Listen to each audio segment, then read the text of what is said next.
Hey everybody, welcome to I'm Not Crying, You're Crying Reviews. This week's show is Dexter, New Blood. And as usual, I'm joined by Juan Ledesma. Hey. Jay Coe. Hello, everybody. And I'm Sean. And this is our theme music. Hey, at least you remember that it's a review episode. Yes, I did. Thank you.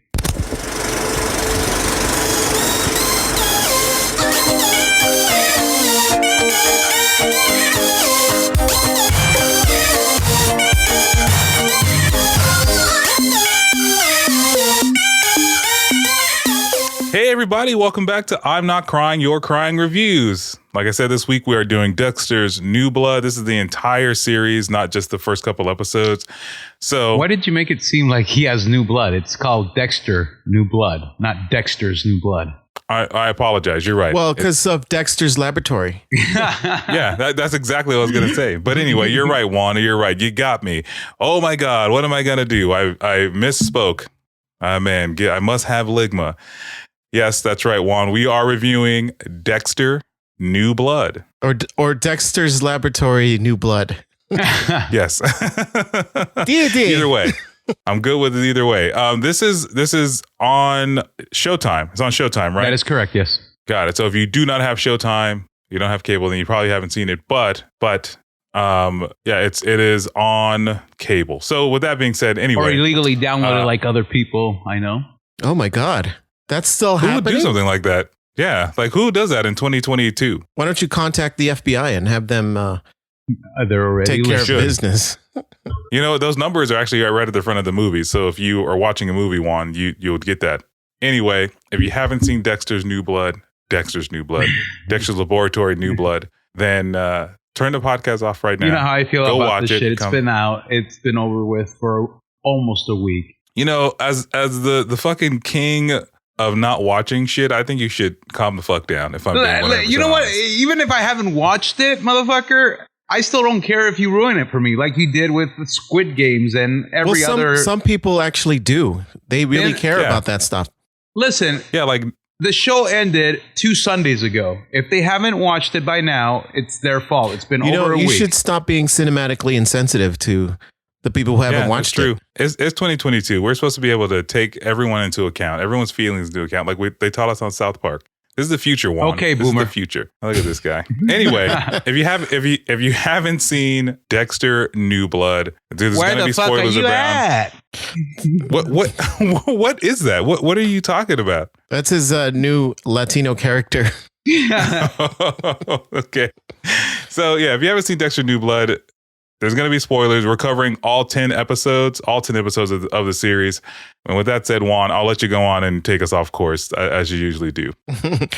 Buckle your seatbelts, folks.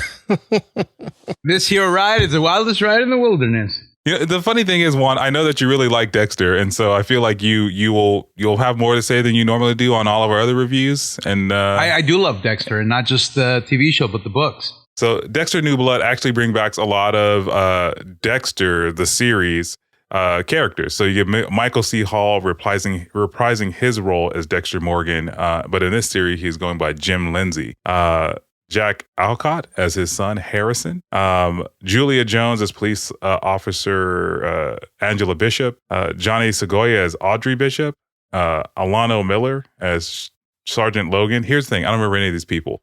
Jennifer Carpenter as Deborah Morgan and Clancy Brown as Kurt Caldwell.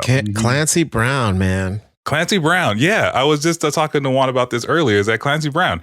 He's Mr. Crab for the younger listeners on the show. Wait, he's Mr. Crab? Yeah. I did not know that. I just remember Lex Luthor.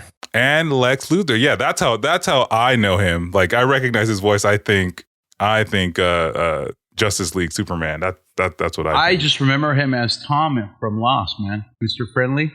That's not Clancy. That's not him. Not? Is it not him? No, I don't think that's him. That is him. It's not. Anywho, so on Rotten Tomatoes, I believe this has a critic score of 73%, but an audience score of 93%. The show overall, actually, and I don't know how everyone else feels about Dexter, the original series, but after season 4, I think it takes a steep decline. But Dexter, you just hated it, man. You're a hater. Sure, I have taste. That's not just in my mouth. You're right. So anyway, Dexter New Blood takes place 10 years after the original series. If you remember in the last series, Dexter actually yeets himself into a hurricane. That's what the kids are saying now, Juan. He drives himself into a hurricane because he doesn't believe that he is going to be able to live with himself, or that his kids will have a normal life. So he throws himself into the hurricane to kind of give himself up to fate because his sister's dead. He's had to do all this horrible shit. And it turns out that at the end of it, he survives. And he's a bearded mountain man in Oregon at the end of that show. So then fast forward 10 years, he's in a small town called Iron Lake, New York, which I didn't realize that New York had like towns like this. And he's going by the name Jim Lindsay, which is an Easter egg for the author of the books, Jeff Lindsay. Mm-hmm. Hey, Jay, Clancy Brown is in Lost. Jay, Clancy Brown is in Lost. Who did he play? Kelvin Inman. That's not Mr. Friendly. Who's Mr. Friendly then? Well, motherfucker, you thought it was Clancy Brown. I wasn't Mr. Friendly the one that they thought was the leader of the others at the very beginning? In season 2? Or the end of season 1, yeah. But that wasn't Clancy Brown. I think the moral of the story, Juan, is that it was not Clancy Brown. Clancy Brown isn't Lost, though. Yeah, Fuck but you. he wasn't Mr. Friendly.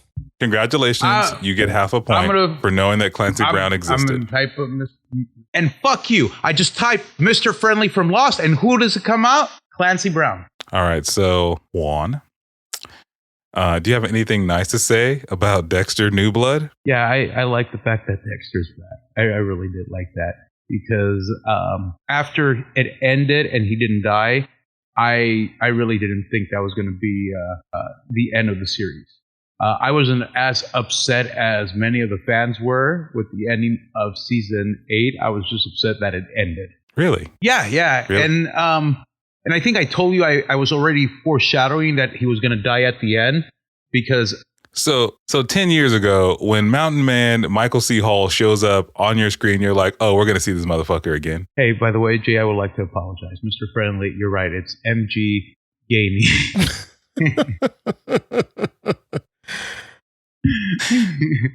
Yeah, so when Mountain Man Michael C. Hall appears, I thought he was going to continue. I didn't think he was going to turn into a little bitch and not want to kill again and be afraid of blood for the first couple of episodes. That is some faith. How about you, Jay? You have anything nice to say about the series? Yes. First of all, Sean, I want you to leave that part in where Juan admits that he was wrong. Yes. They look so alike, man. And you know what? Honestly, I thought the show was... The Dexter New Blood was a lot better than I expected it to be. Were you one of the people that was happy with how it ended? Like it after season 8? Yeah. No. Like no. Are you happy with the new ending? Do you believe that the New Blood redeemed itself for season 8? I thought the ending for Dexter New Blood was fine. I didn't think it was great, but I thought it was fine. You know, I thought it was a lot better than season 8's ending, where he just looks at the camera and he's like, I haven't shaved. Yeah. It's just a droning dialogue about how he doesn't want to touch a razor to shave. Yeah, I you know what? I enjoyed Dexter New Blood a lot more than I thought I did because, like I said, in my personal opinion, after season 4, I think the show took a steep decline. I don't think it understood the characters anymore. And I learned through kind of researching the show a little bit is that the original showrunner from the first 4 seasons of Dexter had returned. Another piece which Juan actually shared with me is that Michael C. Hall had actually stated that he himself kind of felt like the show went off the rails towards the end, and so he felt like this was a more fitting ending in his opinion. But I did. Well, I mean, Dexter's a hard character to write stories for. After a while. I mean, after season 4. Even if the same showrunner was involved with the show, I still feel that it would have been a drastic decline from the quality of the show. Maybe not as bad as like people made it out to be, but there would have been a declining quality, and they probably would have ended the series a lot sooner. Yeah, I really feel like, and I agree. I mean, because I think because of the type of character Dexter is, and so I mean, if you're listening to this kind of without knowing anything about Dexter, you should know that Dexter, the character, was, in his own words, born in blood. He was found in a shipping container in a pool of his mother's blood, who had been dismembered in multiple pieces. Found by the police and adopted by one of the cops on scene. Oh my God. Harry. Yeah, I know, fucking crazy, right? Named Harry Morgan. Harry Morgan, realizing that something was a little off with Dexter, and Dexter himself kind of exhibiting homicidal tendencies, he realized that he couldn't he couldn't change him, he couldn't stop him from doing it, but he could help curb those for good. So he taught him a code. Yeah, but I just wanted to touch base that you said homicidal tendency. The motherfucker was killing animals. He got caught killing animals, and that's when Harry discovered that he had his dark side. So the whole thing was training him to use to channel his urges for good, which was essentially don't get caught, teaching him not to get caught and acting human or acting normal, and making sure that he later on that he kills only people that escape the justice system and deserve to die, and only then he can kill them. However, what everybody neglects is the motherfucker killed people a couple of times without knowing the code. Like when he killed Jimmy Smith's brother on accident. Yeah, mistakes were made. Yeah, mistakes were made. But yes, but as Juan said, yes, the first rule of the code is do not get caught. The next rule is never kill an innocent. The other rule is targets must be a killer who evaded the justice system. The killing must serve a purpose, otherwise it's just plain murder. He has to be prepared to leave no trace, no evidence. He should never make a scene. He should stay calm and collected. Should never get emotionally involved, and there's no preemptive killing. And that's that is kind of the code in a nutshell. And so Dexter, for all intents and purposes, in his original series, is kind of an anti-hero. He's kind of like, he's a vigilante. He stalks killers, rapists, pedophiles, anyone that the justice system just kind of can't get their finger on because of the way the rules work, and he stalks them, finds them, and then he dismembers them and drops them in the is it the Atlantic Ocean? In Miami. But he drops them off there, and he is then in his traces are known as the Bay Harbor Butcher, and the police all know about those things. So that is Dexter, the character of Dexter. So Harry Morgan, I feel he also had another choice to, get therapy for Dexter and be a decent father. Hey, whoa. Hey, this is the early 80s. This is late 70s, early 80s. You don't get therapy. You teach your kids how to kill. Who the hell does that? I understand Harry Morgan was a cop or a detective. Wasn't there a reason why he wanted to teach Dexter because of essentially he thought he was beyond correction. No, there was a point where he had to get revenge on somebody that killed his wife or something. No. His wife dies of cancer. So at one point, Dexter kills a dog that kept his mother awake, and that's when he already knew Dexter had the tendencies, but he confronts Dexter about that. But there is a guy that he kills, and essentially that's when Harry realizes, oh shit, I made a mistake, gets sick, vomits, and is kind of indifferent towards Dexter, and they don't mention it again until he's dying in the hospital bed, and he refuses to get medication from the nurse, and that's when Dexter discovers that the nurse had been euthanizing patients, cancer patients, with overdosing. So then he kills that nurse, and it just continues. It continues on. But yeah, it is the first kill was somebody that Harry caught and escaped the justice system. Well, so I mean, to Jay's point, the reason he essentially, as a cop with a sense of justice, knowing that the justice system often fails and let guilty people go and innocent people, put them behind bars, he found a way around that system. He used Dexter's disability. No, I wouldn't say he used it. I wouldn't say he used them. I think he absolutely effing you. I think he used them. Because I think he truly loved this kid. And that doesn't mean he couldn't have used them. And at one point, he's like, you ever ask your kid to get you a glass of water? At one point, he decides that he doesn't want him to get caught or go down the path like many other people like him. So he wants to at least teach him A, how not to get caught, and B, if he's going to kill, at least kill people that are escaping the death penalty.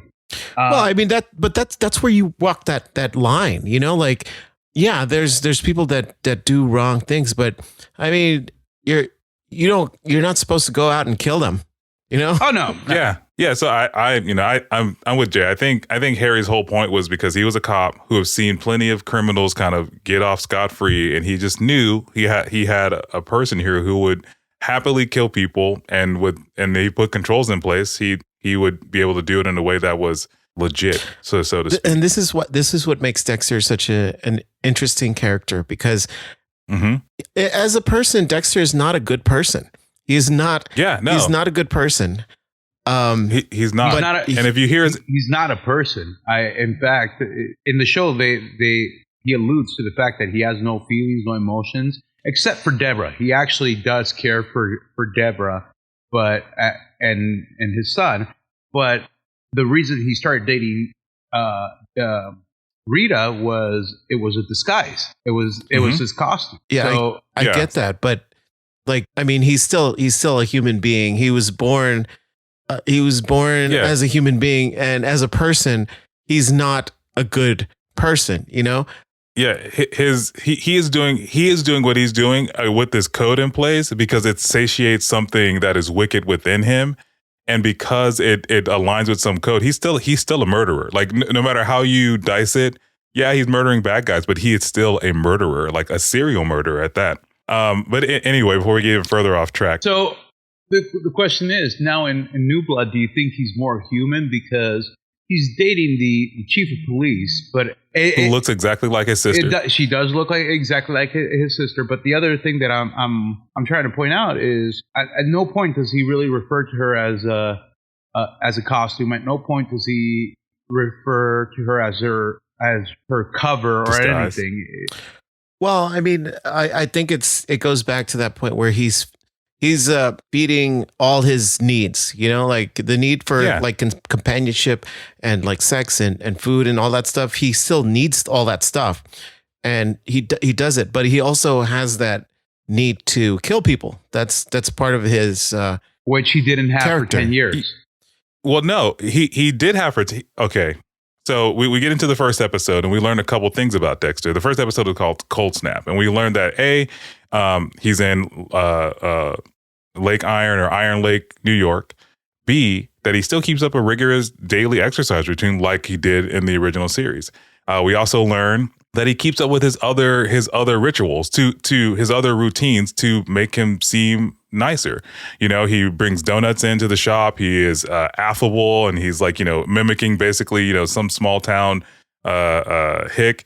It is crazy because like he was literally that same guy in the first series. Like the difference is that he's wearing like long johns and has a goofy fucking haircut.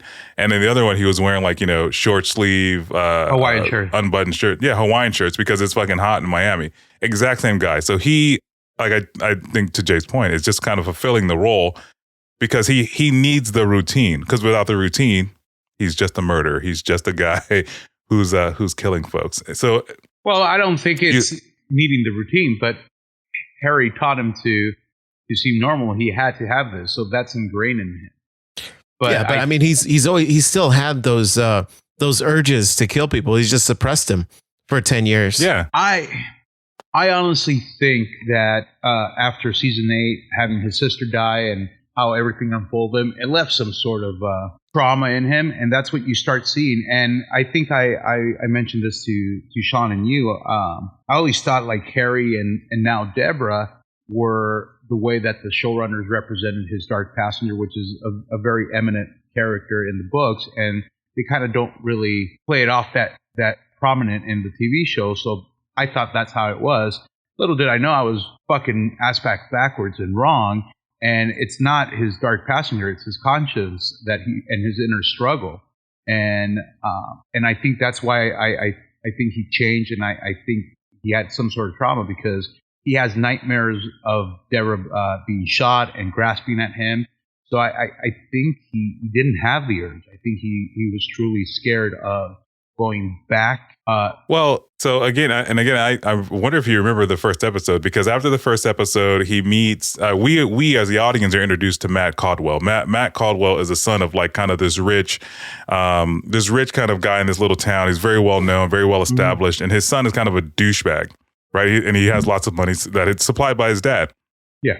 And so Dexter's whole routine, like, is kind of like to try and control his urges. It's kind of put to the test because this guy, Matthew Caldwell, he is an absolute fucking dick, and you're just like, he should kill this guy. Like in the first episode, and so in the first episode, Dexter is chasing this white buck through the forest as part of his daily exercise routines, and I think, as part of Jay's point, which is to kind of take himself as close to he can get without killing something, just to kind of like, to smell the bag of hot Cheetos without tasting it, so to speak, if I'm speaking it for myself, and then, and kind of head back. But this guy, Matt Caldwell, is kind of pushing his buttons because he knows that, like, it's just like, he knows that this guy's a fucking asshole. And then in that same episode, we get a few more things that kind of break Dexter's routine.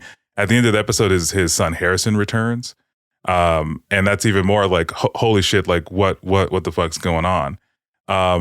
So then, like, leading into the second episode, not only is Dexter dealing with this guy, Matt Caldwell, who's an absolute fucking asshole, but he's also dealing with the idea that his son fucking shows up and is telling him like, hey man, you're my dad. Like, where have you been? In the second episode, you learn a little bit more about Dexter's son, but you also, wait. And is Sean, he kills in the first episode, right? No. He doesn't kill Max Caldwell until the second episode.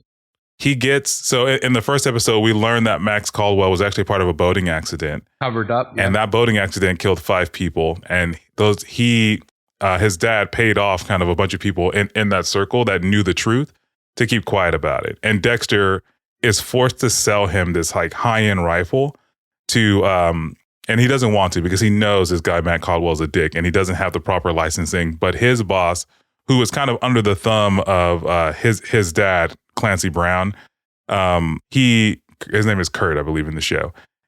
So he forces him to sell him this rifle, and then Dexter hears that he killed these people in this boat accident, and that for Dexter was kind of like the green light in his mind. Now he still took pause in that because it's like it's been 10 years. I shouldn't kill. But then in the second episode, Matt Caldwell kills that white buck that he is chasing. Which, and you could say I'm an idiot, which you have. I keep on saying that whole white buck, it's symbolism. It shows the good in Dexter, and the moment it's shot dead, that's Dexter's good ending and returning to serial killer mode. You could look at it that way as symbolism. But I don't know. What I liked about that whole thing was it showed how rusty Dexter was as far as with his code, because like he usually has to find like substantial proof that he's guilty of his crimes before he goes out and plans his kills, Yeah, because he literally went to a party, heard some rumors, and was like, "Yeah, this guy fucking dies tonight." Yeah, it was like I was like, okay, that's all I needed, like. Yeah, it was kind of nuts because he usually is a little more rigorous with his code, and when Matt shoots the buck and Dexter's out there, he goes, "You killed my buck," and he hits him in the head like a little kid. Like a little fucking kid. He's like, you stole my rock. And then he hit him in the head with a rock, and now he's like, oh fuck, I'm in trouble. It wasn't with the rock, it was with his rifle. With the butt of his rifle. He hit him with the butt of the rifle, and then Matt falls over. His blood is spilling out there, so Dexter is trying to think quick on his feet because he has just knocked this guy out. And at that point, he had decided to give in to his urge, which didn't have a lot of information or a lot of detail, kind of like he normally would in the previous series, which will come back to bite him in the ass like later in the later episodes, as we'll get to. Yeah. So after 10 years, Matt Caldwell is his first victim. And then he does what he does. He sets up a little makeshift kill room for him and his the side of his house. He kills him. He dismembers him. Explain the kill room to everyone. It's a room covered in plastic, no trace. No, go on. I mean, if you're gonna take the explanation, go ahead, go for it, man. Yeah. No, explain the kill room. Explain Dexter's kill room. It's a room covered in plastic, so there's no trace. And okay, and then how does he prepare? He puts the victim on a table, either duct tape or saran wrap. Puts the head secured to the table as well, and then has pictures of the individual's victims on there. Wakes him up. Cuts his cheek, and I can't remember if he did that in this one because I don't think he did. He started to. He wanted, I think he was gonna get a piece of glass to put his blood on, and then and they said, I don't need trophies anymore. He says, I'm a monster, but I'm a monster who evolves. Those were his words. And so like just what Juan mentioned and Jay brought up, which is Dexter is following the part of the code, which is leave no trace. So he will plastic the entire room. The person is wrapped in saran wrap, because the one thing I forgot to mention earlier, and they're naked. And yes, they are naked and they are taped down. They are essentially trapped. I love how Jay's like, and they're naked. Yeah. Well, it's important. It's important. It's an important detail because it is part of the ritual. Because again, the part I forgot to mention is that Dexter has an aversion to blood.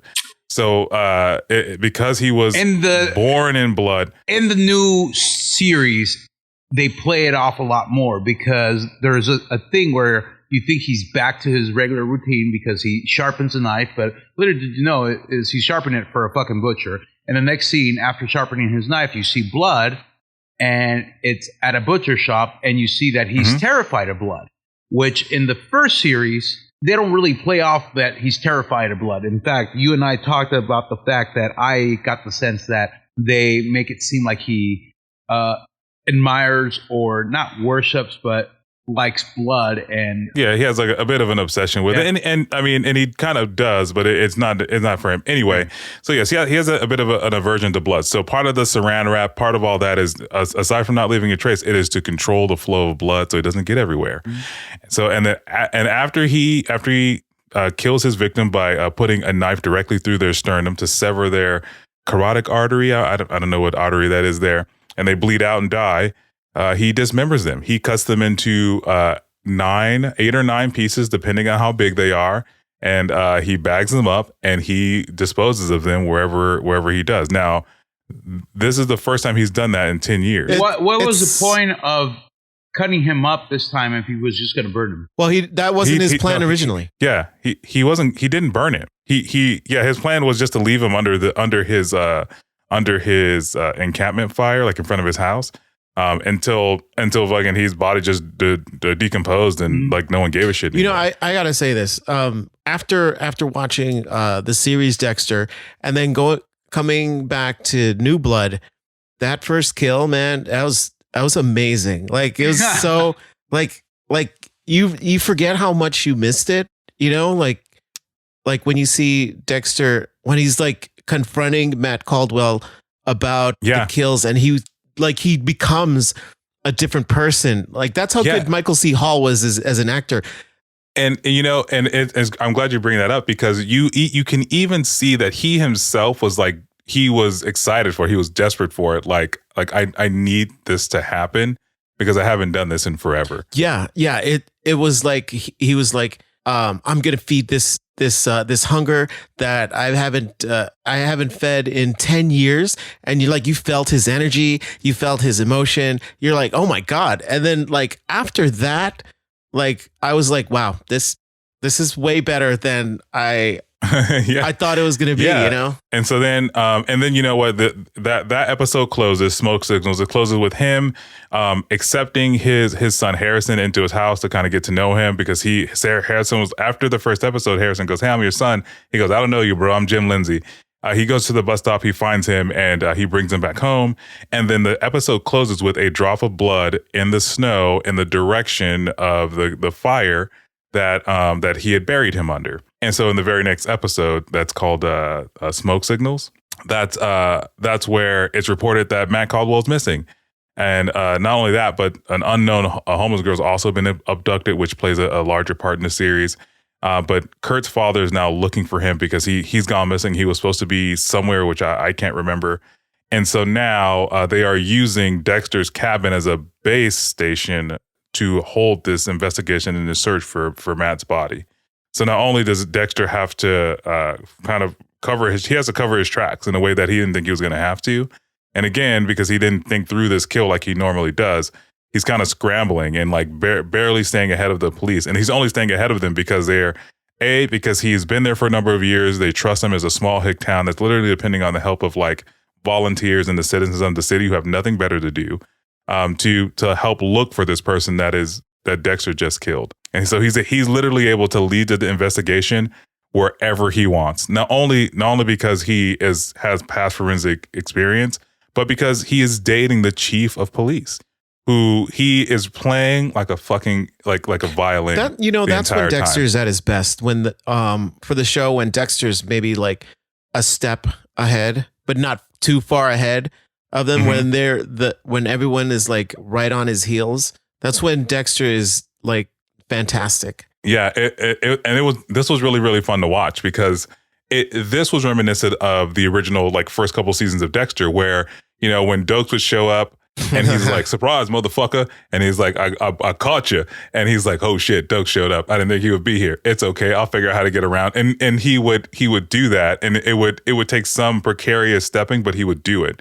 So he, and this is another thing that happened. So in Smoke Signals, they use Dexter's cabin as a central location, and so they find the buck that Matt Caldwell killed, and that Dexter had headbutted Caldwell with over there. And so they have someone come over to read the scene, but Dexter has already kind of planted the scene so that he can kind of control the narrative.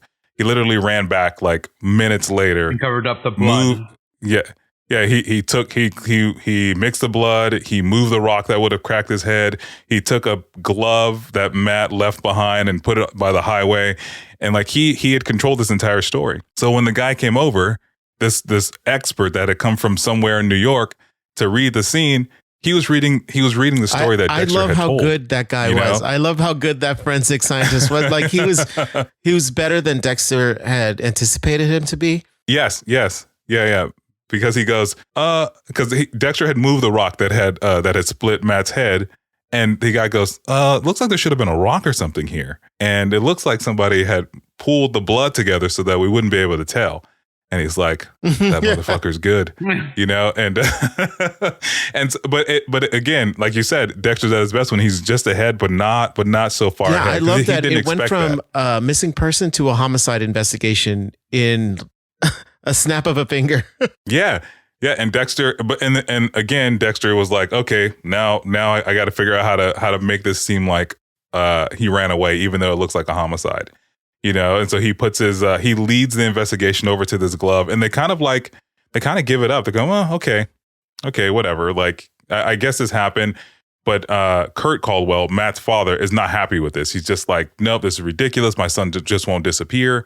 And so he kind of forces the investigation to continue.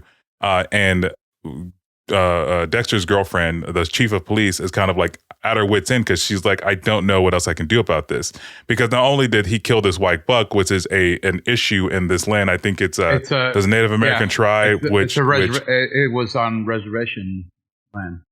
Yeah, and that's a protected species. So there's not a lot that she can do without impeding the laws there. So she's kind of like at her wit's end as well. And Dexter knows that, so he's kind of playing that to his advantage.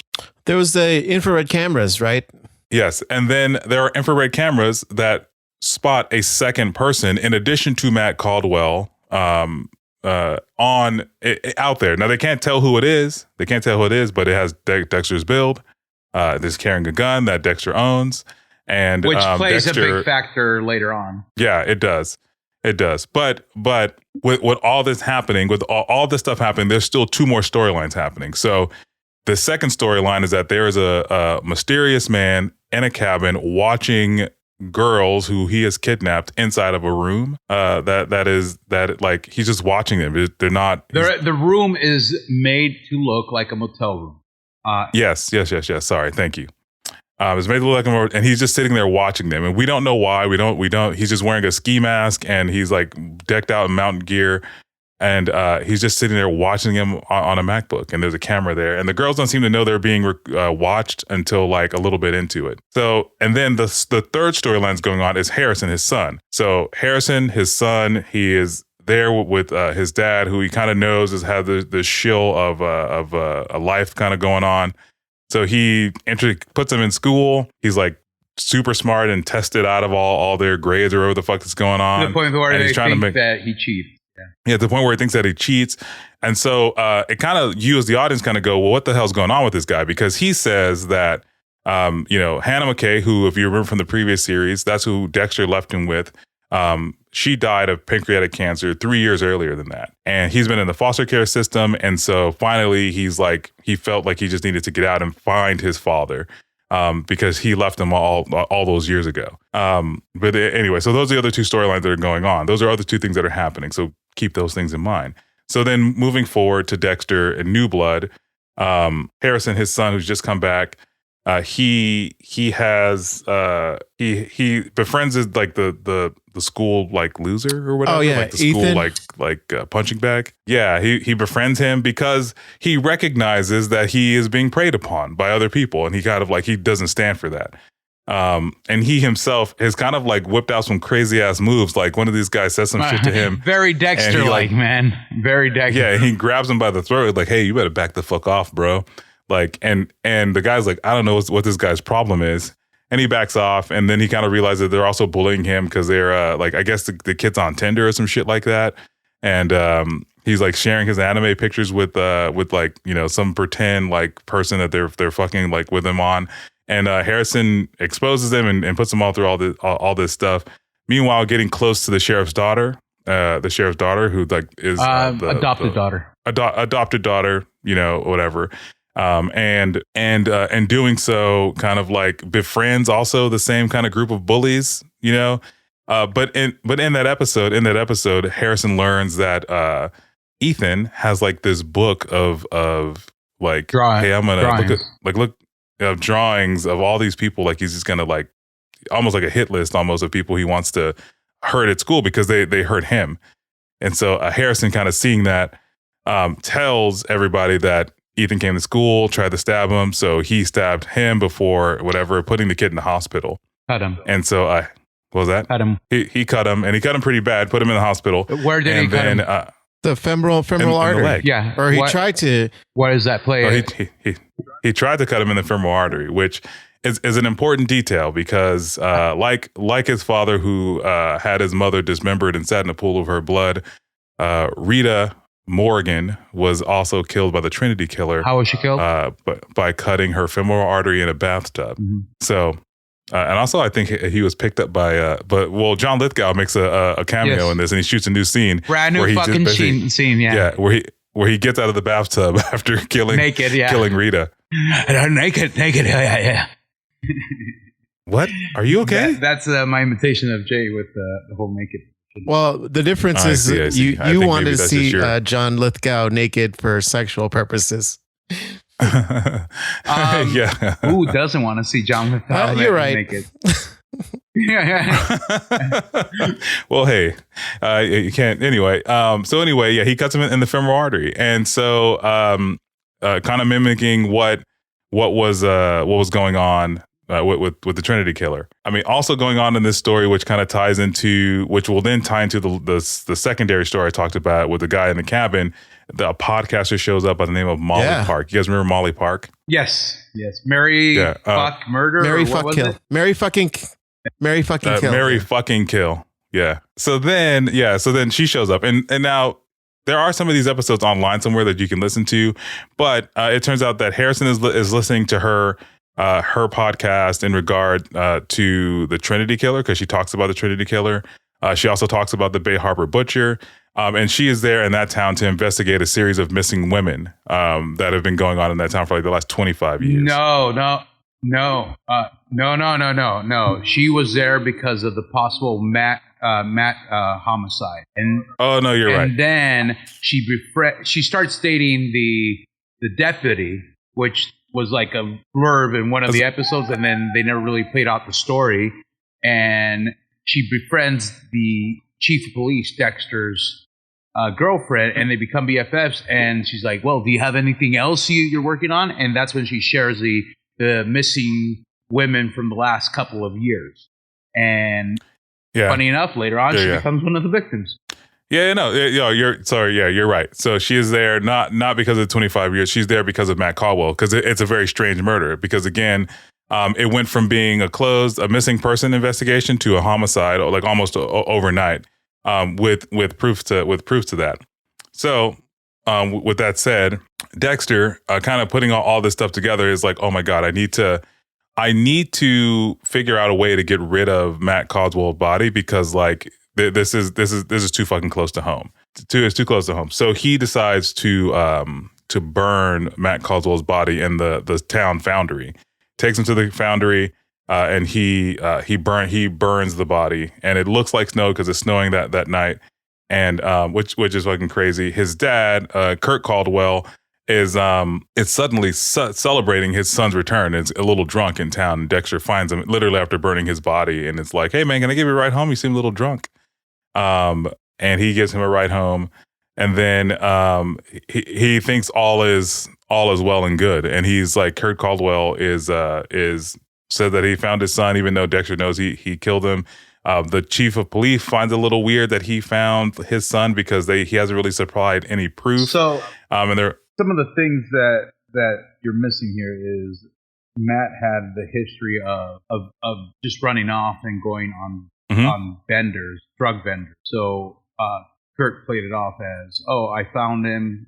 He checked in this hotel, and she's like, oh, well, when is he coming back? Well, he feels so bad and embarrassed about putting you guys through the search party and wasting everybody's time. He just disappeared and hung up on me. Yeah. So like I said, like I was getting to, the police kind of feel like, it's a little weird that he just wouldn't show up, and okay, but if you say so. And so they're kind of wondering, like, why would Kurt like just call this investigation off and feel like, it didn't make sense to them, but you know what, like they're kind of off their back. So it kind of was playing both ends. It was working out for both ends at the moment. And so then you kind of get into episodes 5 and 6, which are Runaway and Too Many Tuna Sandwiches. So Harrison has an overdose at a party. He's like, hangs out with all those kids he just befriended. I think he fucks the sheriff's daughter or the chief's daughter. Not yet, no. They go to a party. No, at some point they fuck. They go to a party. Harrison overdoses. Before he passes out from his overdose, he says to his new girlfriend that I'm pretty sure they had banged at that point. He says, man, my dad's name isn't even Jim. And he passes out. And of course she's like, oh, that's fucking weird for it, but he's high as fuck. So whatever. So the party wasn't just any party. It was a survivor party. It was a party that had the list of, what was the kid's Ethan. Name? Kyle or? Ethan's kill list. Ethan. Yeah. So everybody that was at the party on his kill list. On his kill list. Mm-hmm. So they gave him ecstasy or some sort of drug, and that's when he started making out with random women, and that's how I know he hadn't fucked the sheriff's daughter. And then they start taking care of him, and they take him away, and that's when he's like, oh, that's not even his name. Doesn't say his name, and then passes out, and then they call the emergency.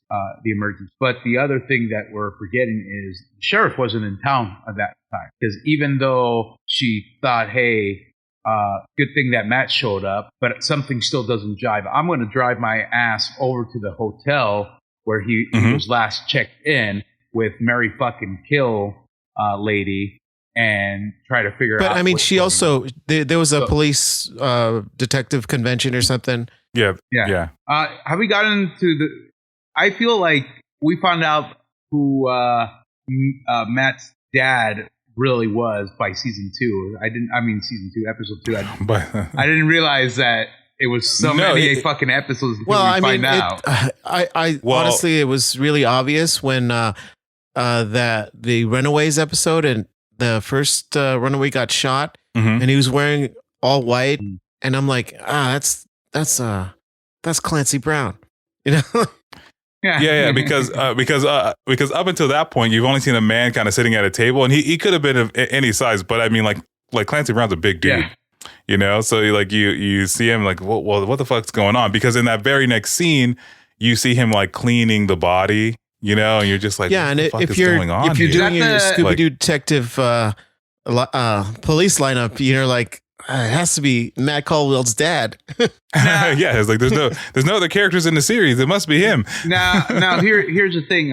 Is that the one where the girl realized, hey, I'm being watched by the guy, or does he kill one person and then picks up another one and then kills that one? Yeah, he kills the first one. He kills normally. The second one he had an issue with because she tried to take her top off. Yeah. And he was like, it's not about that. Yeah. Which it totally was. But the fact of the matter, I don't. The thing is, he had his ritual. So he was I thought he was very Trinity-like. He had his cycle because after he does a kill, he shows up at the bar, plays a certain song, and then talks to the bartender, and that's when she's talking to Dexter. Oh, he does this every so often. No, that's what he does before he kidnaps one of the girls. I thought that's when he finishes his cycle and is about to start it off again. Well, yeah, like Jay just said. So before he's going to start the cycle again, and so then he goes to the bar, he dances with the lady, he gets a little drunk. And that's the night that Dexter took him home. So yes, Juan. So you are correct. So in the grand scheme of things, story B, the man sitting behind the MacBook watching these girls in this room is Clancy Brown, Kurt Caldwell, Matt's dad. And the reason why he called off the search is because the search was gonna wedge up right against his cabin, his kill cabin, his love shack, or his lost girl shack. Not just his shack, but I think it was going towards the before he started really collecting the trophies, because his kill shack had all the women he had killed in trophies preserved in formaldehyde. Thank you. But the sheriff's friend was killed also by Matt's dad. But yeah, I mean, you're that's something we hadn't mentioned that we haven't talked about yet. But yes, so one of the pushing factors for the chief of the police of this town, Dexter's girlfriend, is that like 25, 30 years ago, her friend as a teenager tried to run away and has been missing ever since. And she wholeheartedly believed that she was murdered and missing in that town. And so she led the search as a teenager to try and find her, and nothing came up. And so, yes, so part of it was that, yes, she, it was butting up against these like random, like assortment of caves. She goes in and she finds a body and she calls Dexter in.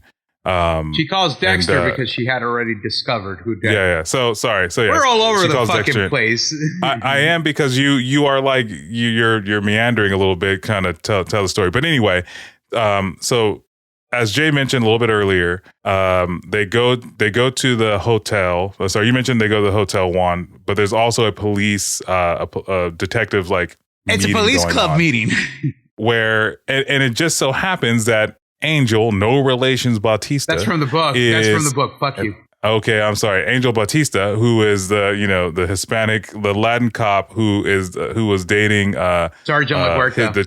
LaGuerta towards the end of the series. Married her. Who was killed by Deborah. Married her and divorced her. Yeah. But anyway, he's there. And he actually talks to the chief of police of this town, Dexter's current girlfriend. And he talks to her kind of vaguely about the Bay Harbor Butcher and like kind of how horrible it was, and how they thought it was this guy that used to work with them, and he couldn't remember the name of his son, and then suddenly he kind of remembers. No. He never mentions it. He talks about the fact that they thought it was jokes, but he never really had that same feeling. And then talks about how he worked with this great detective that followed her gut, which was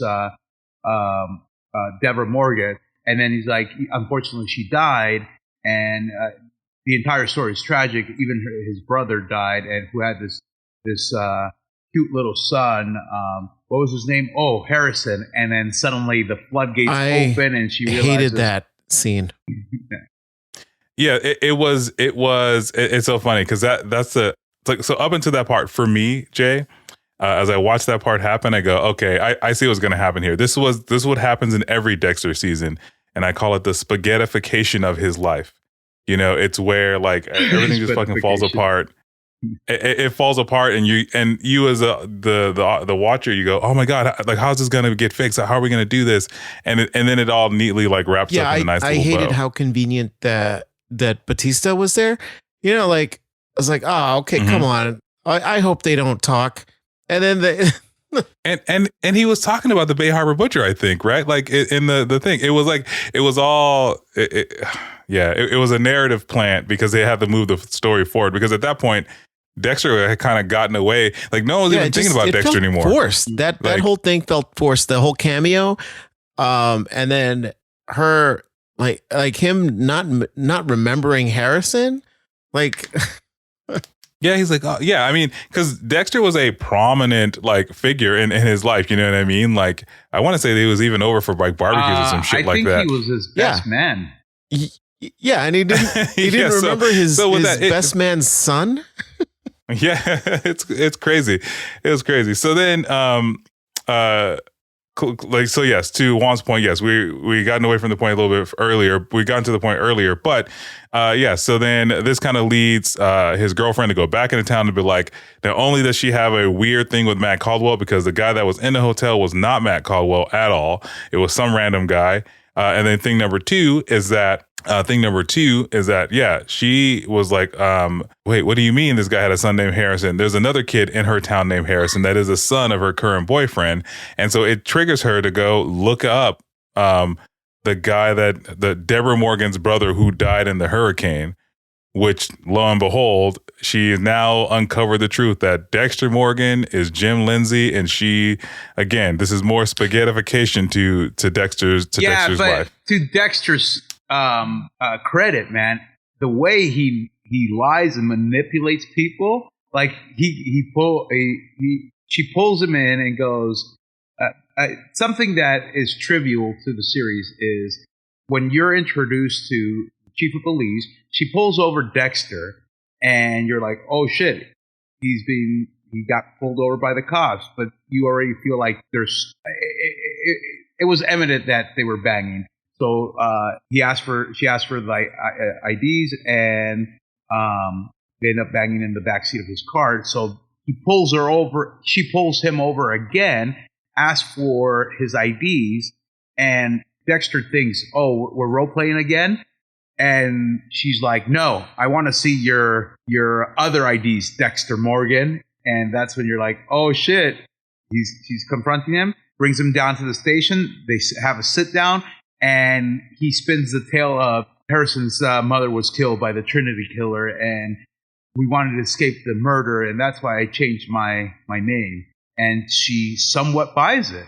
You know, the thing I didn't like about the series or this limited series was characters do a complete 180, like so quick. Like she disliked Dexter like so quickly, you know, like, yes. I mean, it's in the first episode, it's obvious they have this relationship where she does something very illegal, you know, she pulls him over, pretends to, you know, side him, but then, fucks in the back of the squad car or whatever. And then, which to me shows that they've had like at least a good couple years of being in a relationship, where they're that comfortable, where she's comfortable with like, oh, I don't care if this cost me my job. I love you, like, and then, his son shows up, and then she finds out that his name is Dexter Morgan, and she's like,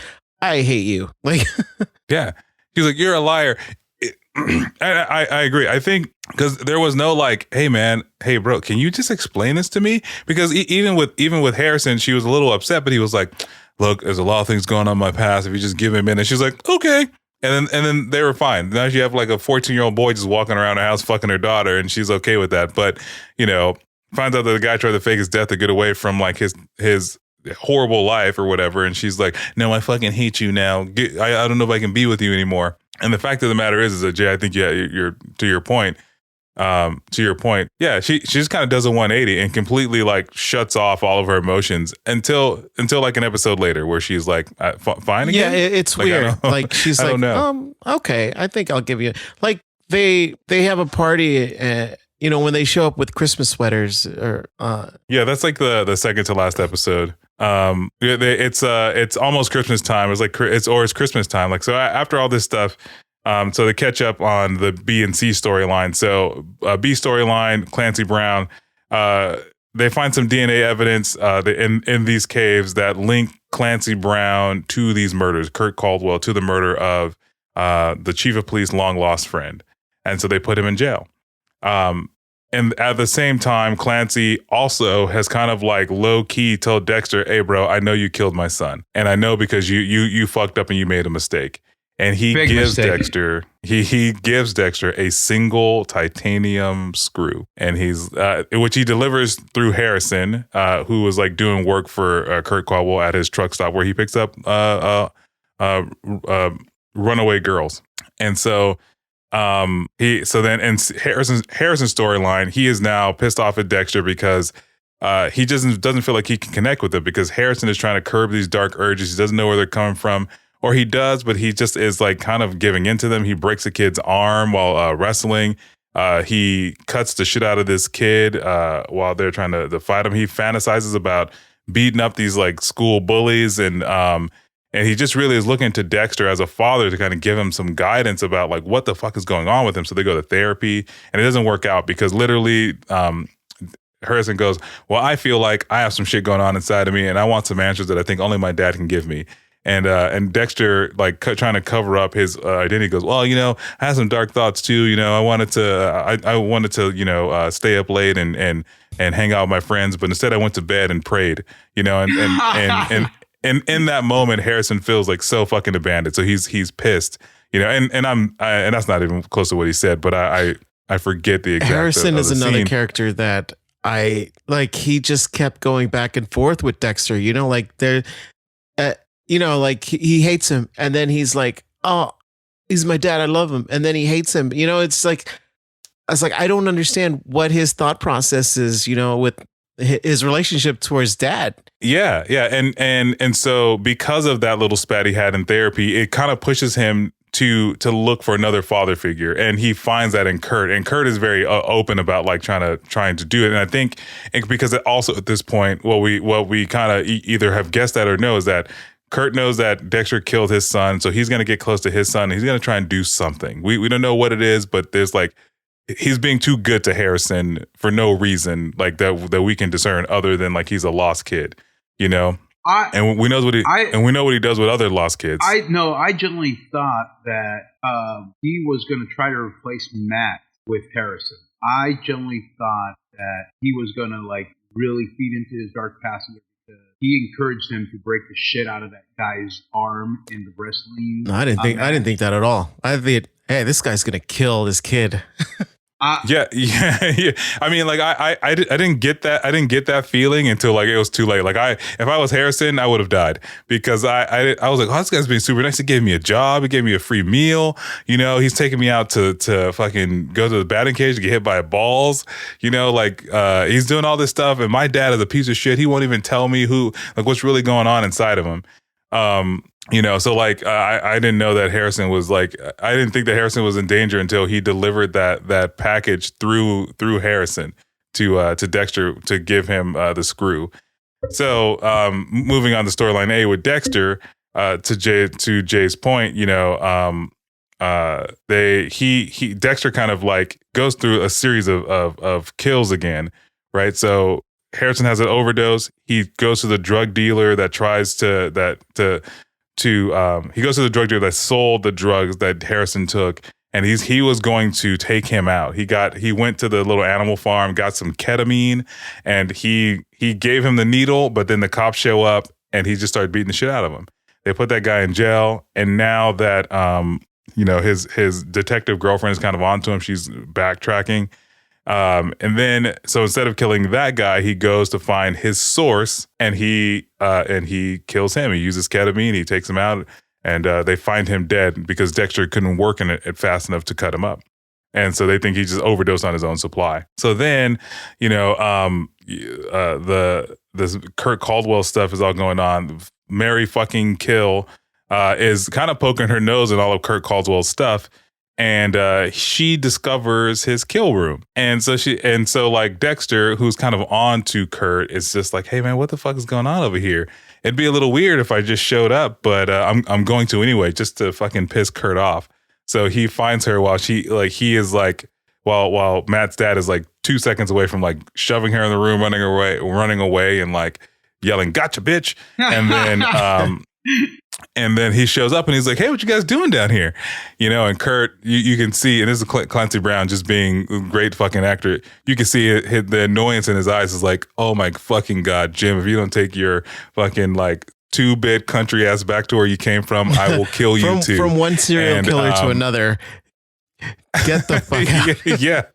He's like, bro, like, please. You know, he was essentially cockblocked by Dexter in this moment. Come on, bro. Come on, bro. Yeah. And so, you know, Dexter kind of recognizes this. He tells his girlfriend, and he gets back in her good graces a little bit because not only did he kind of help link that back to Kurt, but her friend's murder back to Kurt, but he also found this and showed it to her. But turns out the next day they go back, it's all cleaned out. You know, Kurt's like, oh, I was going to remodel the cabin anyway. I didn't realize you guys were going to come investigate, blah, blah, blah, bullshit, you know, and all that stuff. And then, you know, kind of moving into like the last couple episodes of the series, you know, Clancy was in jail. He gets out of jail, you know, because he basically paid his way out. You know, he then more heavy-handedly kind of is inserting himself into Dexter's life to say, you know what I am, I know what you are, and motherfucker, I'll be damned if you're not going down. You know, and Dexter kind of recognizes this. And so in addition to that, Clancy Brown kind of like lures Harrison out to his cabin. You know, again, he wines and dines him. He gives him some whiskey. It'll make you a man. Here, have a elk steak. He cooks all this shit up, and Harrison's having a good fucking time.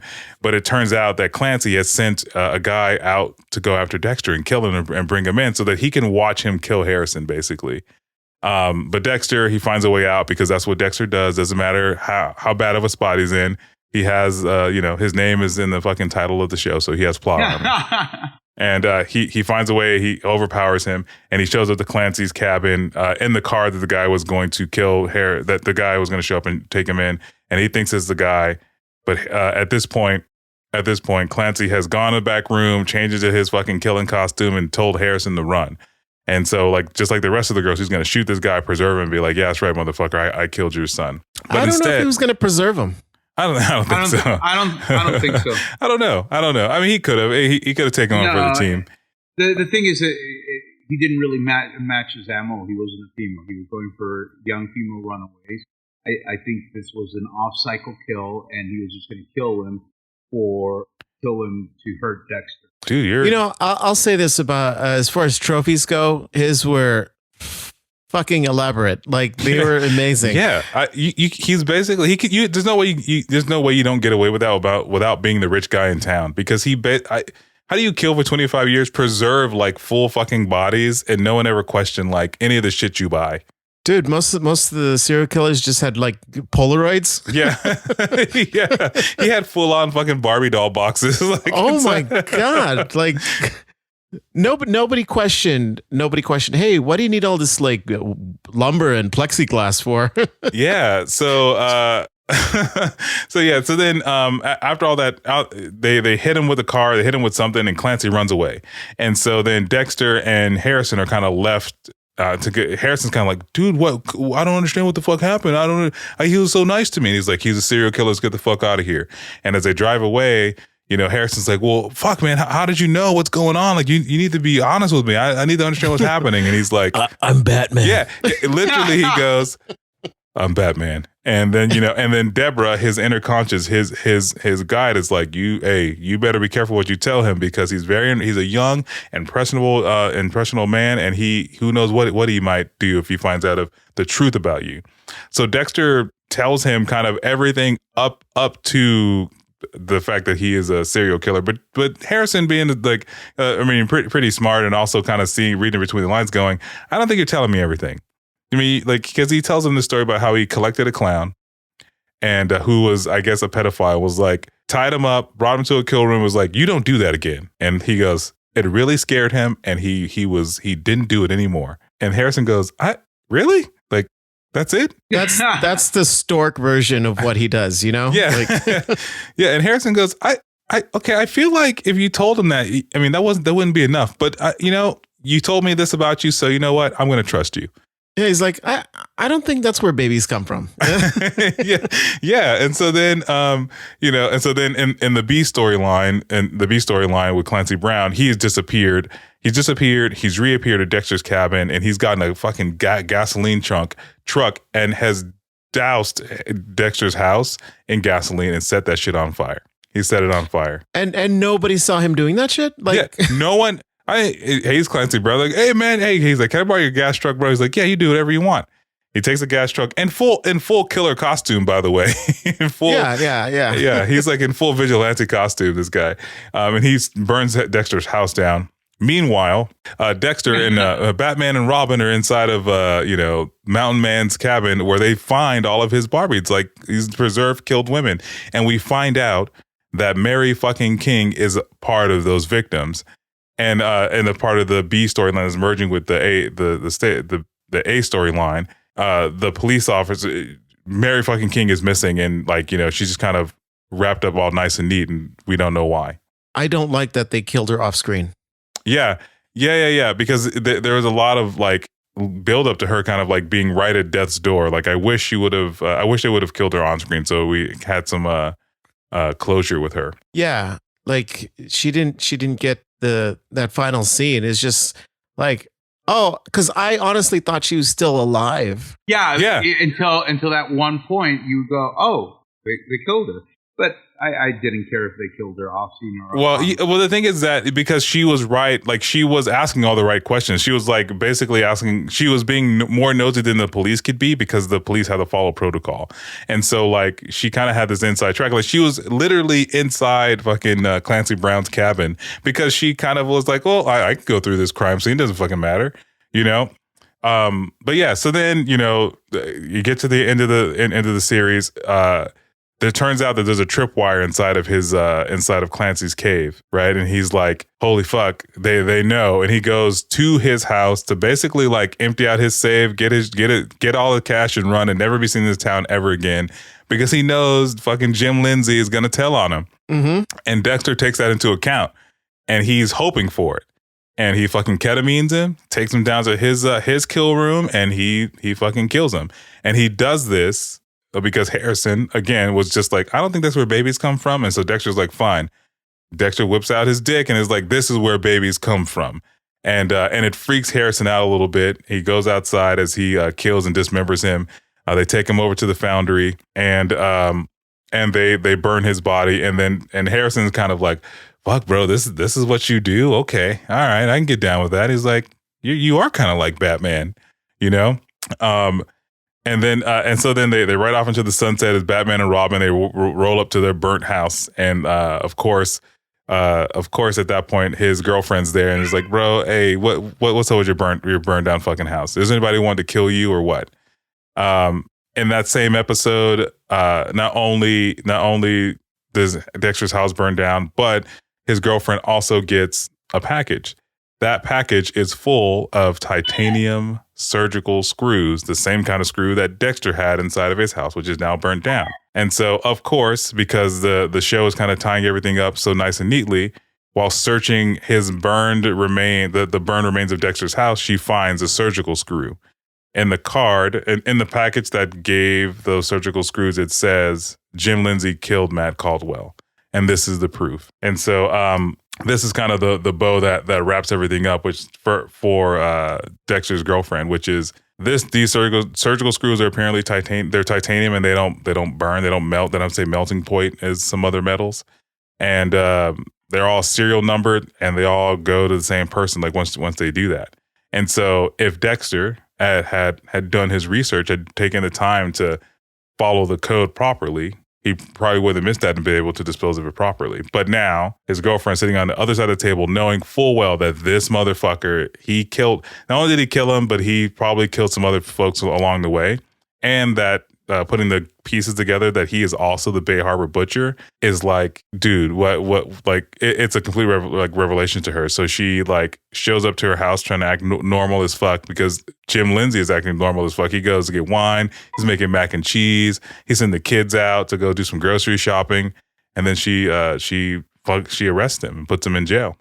I don't like how easily she thought that he was the Bay Harbor Butcher. You know, like she just saw some photos. Like, I don't know how she got access to a lot of the photos from the Bay Harbor Butcher's victims. Yeah. Angel Batista gave it. No. Yes. That was after the fact. Was it? She went through the police database. Like they have a database. I'm supposed to believe that, and she just went through it and she got all she needed. Yeah, but no, I agree that it was all kind of like, again, this is one of the things that the show does that I'm not always fond of, but it was like, it was helping kind of push Dexter further and further into a corner because, you know, like he kind of had no rebuttal other than to say like, I think you're crazy. Like you mean to tell me you think that I did this, me, the guy, like I've never done anything in my life. I have no prior, you have no evidence, you have nothing. And then I can't remember exactly what happens in the show that kind of like turns him into to push him to be a little more desperate because he gives up Clancy Brown in order to kind of like get her off his back. Well, she'd contacted Batista, and she showed him the picture of them together. Oh, right. So that's right. So then he was kind of like, fuck, okay. He's like, turn off the camera.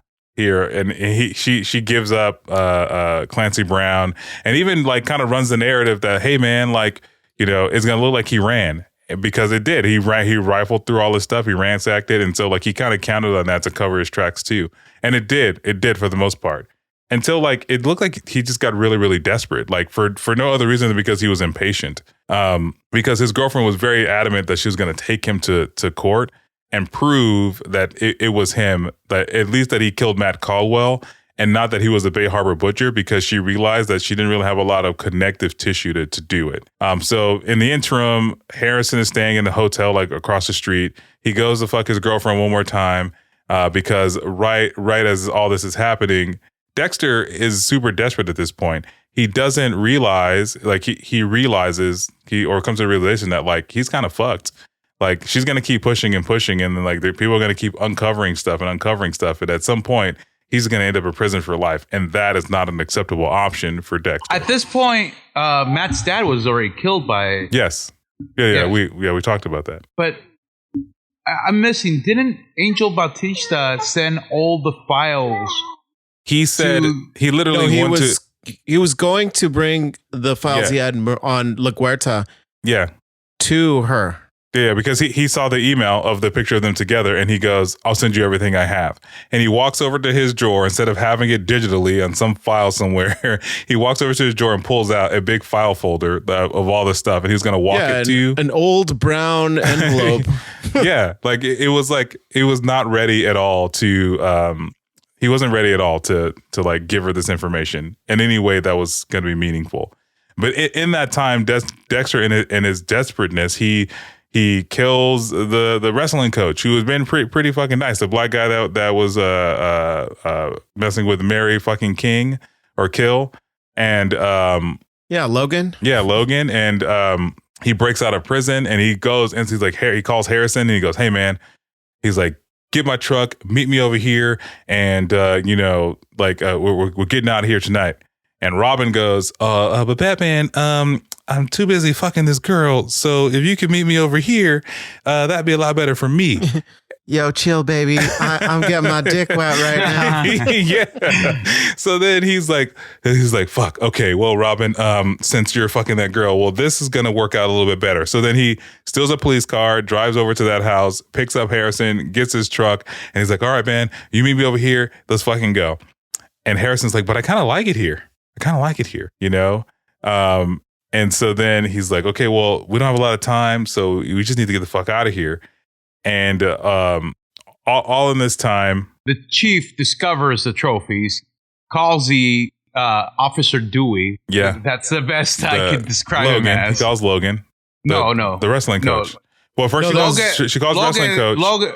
Yeah, she tries calling Logan, but Logan isn't answering. Mm-hmm. And because he's dead. Yeah, he's real dead. Yeah, he's innocent dead. That's when you realize, oh shit, fuck the code. Dexter's a full-blown serial killer. But calls Officer Dewey, hey, get over here because I have like a shit ton of bodies. And I discover who the serial killer is. But hey, have you heard from Logan? And that's when she puts everything together. No, he was with Jim. Yeah, and she's put all of it together. She knows. She's like, oh, fuck. Runs back to the station, finds his body, and then she runs back to, I want to say, like, where I don't remember where they met. And at this point, Dexter and Harrison are kind of having, like, a heart-to-heart. Because Dexter kind of realizes, he's like, I'm just going to keep running. I'm gonna do exactly what I did here somewhere else. And Harrison is like, I don't want to leave because I like it here. And so Dexter... and kind of like a strange change of character, in my personal opinion, kind of goes, this is love. This is the only time I've felt love. Hey son, go ahead and shoot me like I taught you 2 episodes ago. And it is weird because that whole interaction where Harrison was like, you need to turn yourself in. Yeah. And then Dexter goes, they're going to give me the death penalty. No, he switches because Harrison was all up for the code. Harrison was there when he killed Matt's dad. However, when he realizes that Dexter is a monster is when he killed the coach. Yeah. And he goes, he was innocent. What about the code? I like Coach Logan. What the fuck did you do? You need to turn yourself in. Not because you've killed all these people as the Bay Harbor Butcher or as this vigilante, but because you killed an innocent and we're running away because you got caught and you killed an innocent person, and I don't want that. You need to turn yourself in. And he's like, no, death penalty. Fuck you. I'm not going to die like him. Again, he was like, all right, then, peace, bitch. See you later. I thought he was going to get in his car and just go. And like Harrison would have to just kind of like figure it out. They would ask him questions and try to get information, and he would go, well, I couldn't kill him. He was my dad. I don't know, whatever the fuck. But Dexter like stands there and lets Harrison shoot him like a bitch. And it all ties up to the only way that Harrison can live a free life was if Dexter was dead, which is the whole letter. I don't know if that were true, because like if Harrison really loved it there so much, he could have stayed on his own and let his dad just leave. No, I think so. I think if like again, I found it very strange that he was just like this this is love, and it goes back to the letter that is voiced over at the end of the series, the letter to Hannah McKay of, hey, let him think I'm dead because that's the only way he can live a normal life. Oh, and yeah. Yes. I mean, a letter that he hasn't thought about in over 10 years. He was like, I wrote that? Oh, fuck. God damn. I didn't think you're going to live that, you know. Yeah, he didn't think his son was going to come back.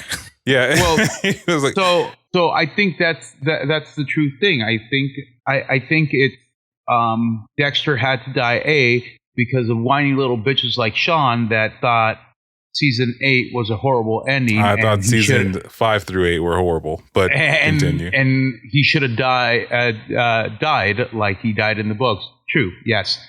I mean, this is where Dexter is a complicated character, and this is where it gets hard to write and end Dexter's journey, you know, like, because like I said, Dexter as a person, he's not a good person, but he's such an interesting and intriguing character that we root for him.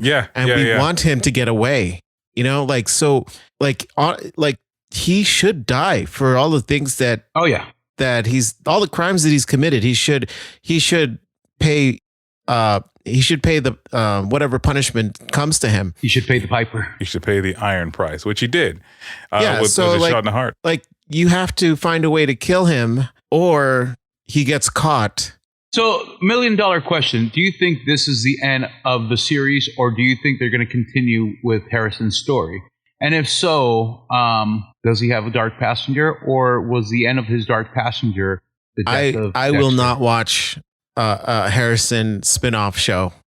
Yeah, I don't think that kid can carry a show, if I'm being 100% honest. I think, because I don't think he was, I think he was we were led to believe he was more interesting than he actually was. Like, when he shows up, he's like testing off the charts, and then suddenly he's too fucking stupid to. I honestly think he's going to come back. I honestly think. Which is fine, and it'll fail.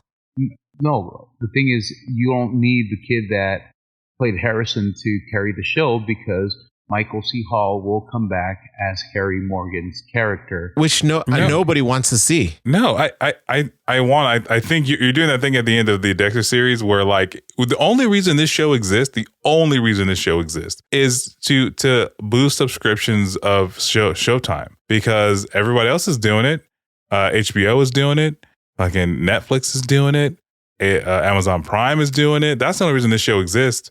Like, Dexter was written off. It was like no one gave a shit. Yeah, no one wants to see like the Joey of serial killer shows, you know, like yeah. So I mean, you know, Joey didn't want to see Joey. So I mean, and so essentially, yeah. So Dexter dies. That closes the show. Harrison, his girlfriend cop, shows up and goes and gives Harrison, I don't know, an undisclosed amount of money and says, "Get the fuck out of my town." Yeah, she lets him go. Yeah, she's like, take the back roads and just, I don't want to fucking see you, and I will clean this up, you know. And he does. He just leaves, even though he was just protesting so much about how much he loved this town, you know. So now, yeah, at the close of the show. So like overall, what'd you guys think? Well, first of all, he could have left with his dad if that's what was gonna happen ultimately. Again, like I said, I personally felt like it was a weird like turn of events. Like, it was weird for Dexter not to be like, well, peace, motherfucker, and Harrison to be like, well, turn yourself in. I get it, Juan. I get it. He thought at that point he became a monster, but at that point, like, who is he the fucking judge? He literally cut a kid so he could look like a hero. He also broke a motherfucker's arm because he felt like it. Yeah, and again, that's because I think he truly does have a dark passenger, and I think by either there's two paths here. Either by him killing his own dad, he frees himself from that dark passenger, and he's able to live a passenger-free life. Which is the voiceover of Michael C. Hall leads us to believe at the end of the series, or it's let's do the cash grab, and it doesn't free him from the dark passenger, and he loves this fucking chief's daughter, and he's going to find a way to come back, and he still has this dark passenger that he needs to control. And I think, I feel like he's going to have some sort of conscious battles like Dexter did, and it's going to manifest himself with Michael C. Hall, or with Hannah McKay or somebody. Juan, what you're doing right now is you're doing what the people used to do on the internet forums. You're writing your own fucking like fanfic right now. I'm not writing my fucking fanfiction because I'm truly like happy that they brought back the series. I'm not happy that Dexter died, but this is where I'm gonna contradict myself. I'm kind of happy that he died because he dies in the books. I'm just not happy the way he dies and who kills him. And if they don't continue on the series, even if they say, "Oh, we continued it in comic book form," I'm happy that it ended this way. I mean, I just can see that they can continue it. The ending is fine.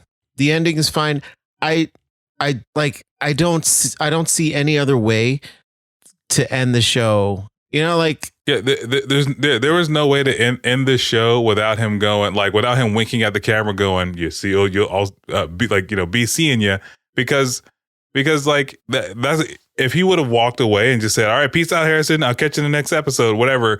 Then yeah, I think what you're talking about would have absolutely happened. But I think this was another way for them to boost like subscriptions and streaming or whatever the fuck they have going on at Showtime. Because if I'm being honest, Showtime hasn't had anything happen for them. I think they had the Sopranos thing. Was that a Showtime thing? No, it was HBO. No, that was HBO. Yeah. So they have Ray Donovan. Yeah. I mean, so there it is. Showtime had bullshit. And I think after bullshit, it was Tour Doors, and then I'm sorry, who? the tour doors. Two doors. They have the two doors. Oh, were they like the hoe doors? Is that told the doors. to the doors. Anyway, I think that Showtime was really just trying to like get some interest back in a property they knew had a lot of popularity, that had a lot of like internet buzz around not having a good ending. With that said, I will say that I enjoyed this series a lot more than I thought I would. I really thought that I was going to like not want to watch after the second or third episode, but I thought it was compelling. It was fun to watch Dexter kind of run around and try to keep his shit together until it just kind of frayed apart in his own hands because he was kind of pressing it a little bit too much. If I had any dislikes about this show, I was very disappointed in Harrison because I think they had introduced him to be a lot more interesting than he turned out to be. You know, he was either going to be, in my head, I kind of saw he was either fully developed and knew exactly what he was doing, or he turned out as he was, which is like developed enough to keep you intrigued, but like had nothing behind the eyes. You know what I mean? He was just a good looking cardboard box. Yeah, he had Hayden Christensen and Anakin Attack of the Clones vibes. Yeah. He's like whining. I killed them all. Yeah. It's just he gets upset. He really ramps up the teenage angst. Yeah. And it was fun to watch Michael C. Hall as Dexter again. It was. And it was fun to watch his world kind of spaghettify. And I think that he got exactly what was coming to him. He got cocky, then he got desperate, and then he should have just honestly was like, "Fuck you, Harrison, I'm gone." Like he should have just walked away from the prison, but instead he was trying to take his little. He felt like he had a protege. He felt like, you remember Miguel Prado in like season 4 or 5 or 6. Yeah. That's what he felt like. He was like, "Hey, come with me. I finally have someone to share this with." He was proud of himself. Again, to Jay's point, Dexter's not a good person. He liked that Harrison was there, not just because he was his son, but because he was someone he could be like, "Look at what I can do. Kill this motherfucker." You know what I mean? Like he was showing off a little bit. Yeah, it's very narcissistic. I mean, as serial killers are. Yeah, I mean, how many serial killers do you know, motherfucker? Well, I'm looking at one right now. Why? That's what makes serial killers so interesting. I was talking about you. You're a serial joke killer, a butcher, I should say. Yeah, you're the Joke Harbor butcher. I mean, the serial killers are so intriguing. Like they're people that are so out of left field, but they blend in so well with people, that you don't know that they're serial killers. They're so charismatic and when they want to be. Yeah, and that's what makes their stories compelling, because people like, that's why the Zac Efron movie where he was Ted Bundy. Yeah, Ted Bundy was like, that was so such a good movie. Yeah, look, see, and people like all that true crime stuff. Like Dexter was around before all this true crime stuff had really kind of taken off. You know what I mean? So it was really kind of like their gateway drug. It was Criminal Minds with a little more blood. You know what I mean? Like, yeah, and murder podcasts are really, really popular. Yeah. Oh, believe me, I know. But yeah, but anyway, so out of 10, I'm trying to think what we should give this out of 10. How many? Blood slides. How many? Or white bucks. Oh, fine. White bucks. How many white bucks out of 10 would you give the series overall? I would probably give it the fucking 10, man. Yeah, you would. Would you also? I don't think Dexter is to me like The Matrix is to you, but I enjoyed it. How about you, Jay? How many white bucks out of 10 would you give this? I would give it either seven or 8 dead white bucks. Yeah. I'm kind of in the same vein as Jay. I would give it like 6 or 7, maybe 8, maybe. So I'll solidify on a 7. 7 dead white bucks. Yeah, I mean, it was like, I would say like the first 4, maybe 5 episodes where you watch Dexter and he's back in his element, and he's like that first kill that he does was so exciting, you know, and like it brought you back to like early Dexter, and then, you know, the cat and mouse between them catching him and him trying to get away. That was intense, and it is exciting. It's just, there's just some elements of the story that just didn't make sense, and characters kind of like become different characters at different points in the series, and you're like, what is going on? And a lot of it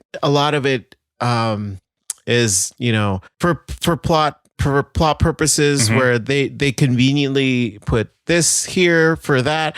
And it's just so obvious, and it doesn't feel organic, you know, where like things just happen organically. It just feels like things were put there for you to discover. Yeah. And the Angel Bautista one was like kind of like it was the biggest lob that you saw. Like once he was on screen, you kind of knew exactly how it was going to play out. And then once he delivers a line, and he was like, "Oh, I wish I could remember this kid's name." "Oh yeah, I remember what it is." You know what I mean? It was, I agree. And then the other, you know, but I did have a lot of fun watching kind of Dexter prey on what he knew about the town, you know, and how honestly, how sheepish the town was. Like, you know, when he needs the ketamine, he knows exactly how to play that lady. She's busy. She's, well, you know, he's like, "Hey, I need to fix my goat, Mr. Goat Harrison," or whatever the fuck his name is. And she's like, "Oh yeah, just take us whatever you need." He totally preys on the kindness of all these people and uses it. Yeah, I don't understand why he would sign out all the ketamine that he would. Well, for plot purposes, man. Because when she comes back 3 episodes later, I'm like, that motherfucker took all this ketamine. Yeah, you know? It's just like as meticulous as Dexter is supposed to be. He's very sloppy. Yeah, he forgot about the "don't get caught" part of the code. Yeah, that's because he had a goat named Vincent Van Goat. There it is. Yeah, that's the name of the damn goat. But anyway, Vincent Van Goat. I mean, it's almost like he was better at pretending to be a person that lived in this town for a million years than he was at being a serial killer. But again, it was fun. It was fun to watch. Yeah, I mean, Michael C. Hall as an actor, he's fantastic. He's amazing.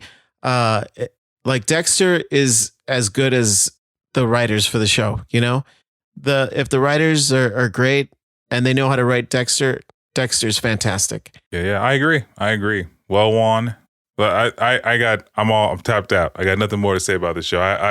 If you haven't seen it, if you're deciding whether you're going to watch it based on this review, I would fucking say, watch it. Just watch it. I would say watch it. If you haven't seen the Dexter series overall, I mean, if you make it past season 4 and you watch it, then more power to you. But seasons 1 through 4, bad of a show. Okay, you know, you can watch the first 4 seasons of Dexter, and then you can watch important plot points on YouTube, and you could watch Dexter New Blood and still be able to keep up. Yeah. Because I don't know if I could watch the Lumen season over again. That just fucked me. But anyway, I'm tapped out. So, gentlemen, thank you for joining on this. Thank you, man. Thank you for reviewing the show. I'm just glad you watched it. If I'm being honest, I didn't watch it. You didn't watch it? Why ruin a good thing, man? I just read the Cliff Notes. You piece of shit. Well, this was a Cliff Note show. Anyway, That's Anyway. why you're wrong most of the time, because you just skim through things. That's true. It's very, very fuck true. You. But you guys should also read the books or listen to them. I feel like you are like I feel like this whole episode you're itching to bring up the fucking books the whole time. No, fuck you. Like I've always liked to see movies and then read the books, or vice versa, so I could be like, oh, they didn't do this, they didn't do that. But this one is like a completely different series. Yeah, like you said, you like the sound right, but still be completely wrong. With that said, everybody, I'll go ahead and say goodnight. Thank you for listening. Follow us on the socials, and we'll see you in the next episode. Good night, everybody. Good night, everybody. Good night.